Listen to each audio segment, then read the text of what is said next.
Winter weather has returned just in time for St. Patrick's Day tomorrow. Yeah, oh, that wind today and last night were ridiculous. Thousands of people still don't have power tonight.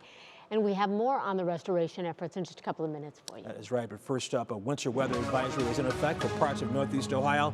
Temperatures are dropping and lake effect snow getting ready to slide in, or perhaps it's already here. Well, we have some snow that's coming down, and we have a whole big complicated picture that is spreading across northern Ohio right now. That's why we have this weather impact alert, not just today, but tonight and through the day tomorrow. We're a little bit unlucky with this round of cold and snow that we have coming in, and winter weather advisories have been posted for Cuyahoga, Lake Geauga, Ashtabula, and Trumbull Counties through 2 o'clock tomorrow afternoon. Elsewhere, it's just going to be a really raw day. We have widespread snow falling east of I-70. More scattered sporadic snow farther to the west. The western snow is lake effect, and you can see how kind of cellular it is and broken up. Meanwhile, we have this swath of moderate snow that is falling on areas east of I-71, and this is actually starting to accumulate on especially grassy surfaces. No problems right now on the roadways. The road surface temperatures are still in the upper 70s, but as nighttime falls, the temperatures start to cool, and we may have some slushy accumulation that starts to form, especially on the bridges and the overpasses.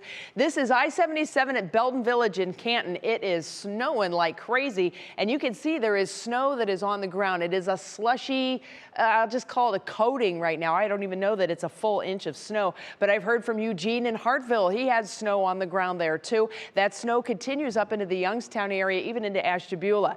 Downtown Cleveland, I think we got caught in one of the little lake effect little cells that came through. We do have some snow that's showing up on some grassy surfaces, but the road right now is still just wet. But check this out. Look at all the lake effect snow coming off of the lakes to the west of us.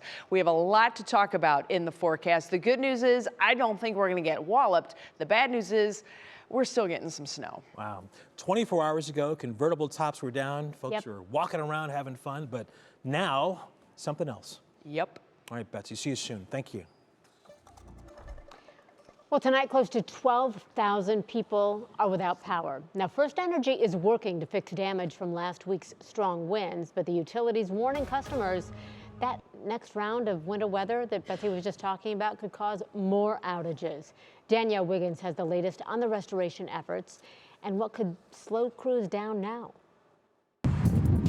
As the wind whips old glory, crews across northeast Ohio are working to restore the power old Mother Nature knocked out. We've made significant progress since Friday. We do know that we have, I believe, over 20,000 customers still out across Ohio. First Energy spokesperson Brooke Conlon says as of Monday afternoon, more than 90% of the over 400,000 customers who lost power have had their service restored.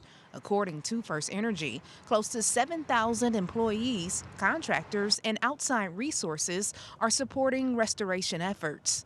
Conlon says right now, crews are dealing with hundreds of isolated issues involving homes and businesses. Those are the ones that are most time consuming because crews have to go to each individual home or business and make those repairs. Conlon says they're expecting restoration by 11 tonight, but it could be earlier. However, the incoming winter weather could impact those efforts. We've been tracking the system coming in as well. Obviously not ideal, but our crews are ready. A notice on the company's power outage map says they're aware this next system may cause additional outages. According to the statement, First Energy is prioritizing repairs from Friday's storm and will work around the clock until all customers affected by both storms have power restored. You know, we know it's not ideal and it's difficult to be without power for such a long period of time, but again, we appreciate our customers hanging in there with us.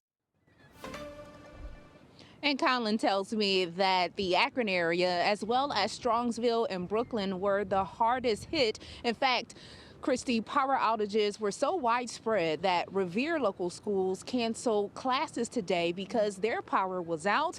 And who knows, with the snow and the wind whipping here downtown Cleveland, maybe some schools will be closed because of the snow tomorrow. Yeah, I can hear the wind in your mic and see it there. Go get into some warmth there, Danny. Thank you so much.